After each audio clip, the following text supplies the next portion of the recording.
এই গরমকাল প্রচণ্ড গরম পড়েছে এবং তার মধ্যে যে কমপ্লেনটা আমি বারবার পাচ্ছি সেটা হচ্ছে বাচ্চা 6 মাসের কম হিসি করেনি, শুধু দুধ খাচ্ছে বা ফর্মুলা ফিড করছে, তাহলে কি একটু এক্সট্রা জল খাওয়ানো যাবে?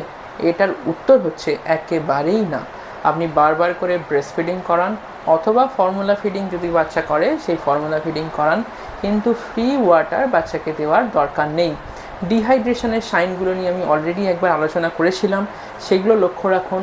অর্থাৎ বাচ্চার জিভ শুকিয়ে যাচ্ছে কিনা, বাচ্চা নেতিয়ে পড়ছে কিনা, বাচ্চার স্কিন টার্জার কমে যাচ্ছে কিনা, অর্থাৎ স্কিনটা পিঞ্চ করেন তাহলে সেটা স্কিনটা এদিক থেকে এদিকে সরে যেতে দেরি হচ্ছে কিনা।